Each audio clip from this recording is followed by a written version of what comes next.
Bermuda triangle के mysteries भरे वाकयात पूरी दुनिया में मशहूर होने लगे 1970 में, जब बहुत से नेविगेटर्स और पायलट अपनी सस्पेंस भरी स्टोरीज लेकर सामने आने लगे। वैसे तो बरमूदा ट्रायंगल को लेकर बहुत से सस्पेंस भरे वाकयात हैं, मगर यहाँ हम सिर्फ 5 का जिक्र करते हैं जो कि आपको हैरत में डाल देंगे। दिसंबर 5, 1945 को यूएस नेवी के 5 बॉम्बर्स जो कि एक सुहाने दिन अपनी रूटीन की ट्रेनिंग सेशन पर थे और अपनी बेस के साथ मुसलसल राब्ते में थे। उन 5 जहाज़ों का राब्ता अपनी बेस के साथ अचानक से टूट गया और मुसलसल कोशिश करने के बावजूद भी ना मिल सका। ये जहाज़ तो उस वक्त की जदीद टेक्नोलॉजी से लेस थे, मगर फिर ऐसा क्या हुआ कि ना तो उन जहाज़ों का मलबा मिल सका और ना ही उनका क्रू। और इससे भी ज़्यादा हैरानी की बात यह थी कि इन फाइटर जेट्स को ढूंढने के लिए जो प्लेन्स रेस्क्यू मिशन पर निकले वो भी खो गए और उनका भी आज तक कुछ पता न चल सका। बाद में इस केस को क्लोज करके फाइल हमेशा के लिए बंद कर दी गई और इस हादसे की वजह लिखी गई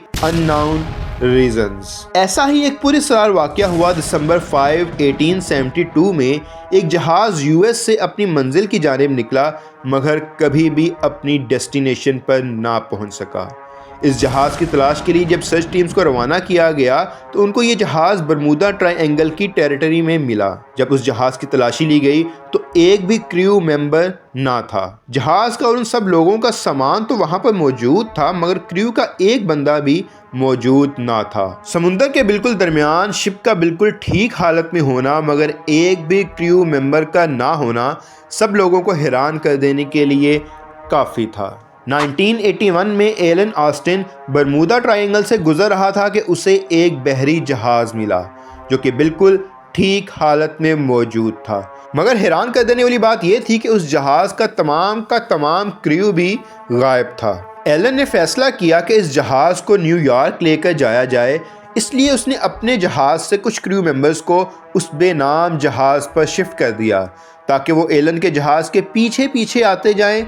मगर कुछ रास्ता तय करने के बाद ही एलन के जहाज़ का उस बेनाम जहाज़ से राब्ता टूट गया। जब उस जहाज़ की तलाश में एलन का जहाज़ वापस हुआ तो वो जहाज़ तो मिला, मगर उसका क्रू मेंबर तमाम का तमाम गायब था। अब एलन ने यह खबर रेडियो पर ट्रांसमिट की और रेस्क्यू के लिए टीम्स मंगवाई। जब रेस्क्यू की टीम्स एलन की बताई हुई जगह पर पहुंची तो एलन का जहाज़ और वो बेनाम जहाज़ दोनों ही गायब थे। अब इन मिस्ट्री भरे वाकयात ने लोगों में एक सनसनी सी फैला दी और उन्होंने अपने अपने तौर पर इसकी रीजंस बताना शुरू कर दी। कई लोगों ने तो बरमूदा ट्रायंगल को डेविल ट्रायंगल या शैतानी ट्रायंगल का नाम दे दिया। उनके मुताबिक ये सब कार्रवाई शैतान और उसके चेलों की है जो कि कभी लोगों को और कभी पूरे के पूरे जहाज़ को पताल में ले जाते हैं और वहाँ से आना या इसका कोई निशान मिलना अब मुमकिन नहीं रहा। कई लोगों के मुताबिक बरमूदा ट्रायंगल वो जगह है जहाँ पर एलियन ज़मीन पर उतरते हैं। एक चमकदार सी लाइट और एक खौफनाक सी आवाज़ आती है जो कि तमाम के तमाम लोगों को जहाज़ समेत गायब कर देती है। कई लोगों ने ऊपर बयान किए हुए वाकयात को सिर्फ अफसानवी बातें कहा और बरमूदा ट्रायंगल की साइंटिफिक रीजंस देने की कोशिश की और बताया कि यहाँ पर मैग्नेटिक फील्ड्स इतनी ज़्यादा हैं कि प्लेन्स और शिप्स का नेविगेशन सिस्टम बिल्कुल भी काम नहीं करता और शिप्स रास्ता भटक कर किसी अननोन सी जगह पर चले जाते हैं। मगर सोचने की बात यह है कि भटक जाने से जहाज बिल्कुल भी तो गायब नहीं हो जाता और 1-2 बार होने का इस तरह का वाकया तो समझ में आता है, मगर 50 से ज़ायद शिप्स और 20 से ज़्यादा प्लेन्स का नामो निशान मिट जाना बहुत से सवालात को जन्म देता है। अब जैसा कि दुनिया में हर तरह के माइंडसेट के लोग पाए जाते हैं तो सब ने अपने अपने अंदाज में मिस्ट्री को सॉल्व करने की कोशिश की है। इस तरह कई लोगों का नज़रिया ये भी है कि बरमूदा दरअसल उसी जगह पर है जहाँ पर अटलांटिस का शहर है जो कि अफसानों के मुताबिक समुंदर पर राज करने वाली मखलूक है और जब भी कोई शिप या प्लेन इनके एरिया में आता है तो वो लोग उसको तबाह कर देते हैं। ये तो हो गई अफसानवी कहानियाँ।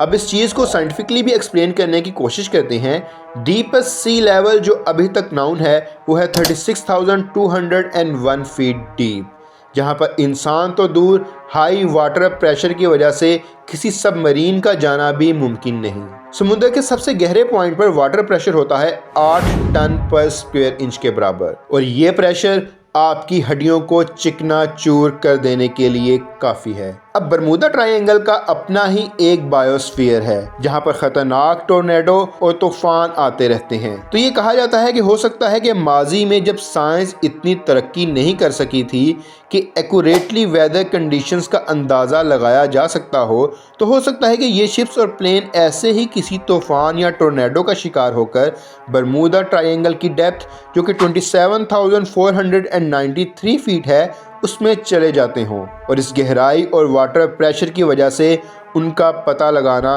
अब तक मुमकिन ना हो सका हो। कई लोग इस बरमूदा के लिए ये साइंटिफिक रीज़न देने की कोशिश करते हैं कि बरमूदा ट्रायंगल के नीचे मीथेन हाइड्रेट्स हैं, यानी कि इस जगह समुंदर की तह से मीथेन गैस निकलती है और इस मीथेन गैस की वजह से समुंदर की डेंसिटी कम हो जाती है और वाटर शिप्स जो कि वाटर डेंसिटी पर तैरने के लिए डिज़ाइन किए जाते हैं वाटर की डेंसिटी लो होने पर डूब जाते हैं और समुंदर की तह में चले जाते हैं।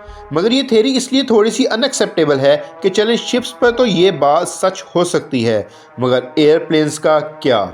और जो पूरा का पूरा क्रू मेंबर इन शिप्स पर से गायब हो जाता है जबकि शिप वहीं पर रहता है, ये सब कैसे हुआ? यहाँ से कुछ ऐसी थ्योरीज भी सामने आई हैं जिनकी साइंटिफिक एक्सप्लेनेशन देना अभी मुमकिन नहीं, जैसे कि टाइम ट्रैवलर टनल की थ्योरी, जिसकी वजह है कि बरमूदा से गुजरने वाले कई लोगों ने इलेक्ट्रॉनिक फॉग का सामना किया और ब्रूस गैनोन जिसके मुताबिक वो बरमूदा के ऊपर से जा रहे थे कि अचानक उन्हें लगा कि वो रास्ता खो गए हैं और फिर चंद ही सेकंड्स बाद वो मियामी के बीच के ऊपर उड़ रहे थे, जबकि मियामी का बीच बरमूदा से 100 माइल्स दूर था और ये सब चंद सेकंड्स के वक्फे से हुआ। उधर बेस पे बैठे लोगों को भी ये बात बहुत हैरान कर देने वाली थी कि ब्रूस का जहाज बरमूदा के ऊपर से चंद सेकंड्स के लिए रेडार से गायब हो गया और दोबारा मियामी के बीच पर नजर आ गया। अभी तक ये बातें महज एक एक्सप्लेनेशन ही लगती हैं और कोई भी इस मिस्ट्री को सॉल्व नहीं कर सका। आपके मुताबिक बरमूदा की बेस्ट एक्सप्लेनेशन क्या हो सकती है?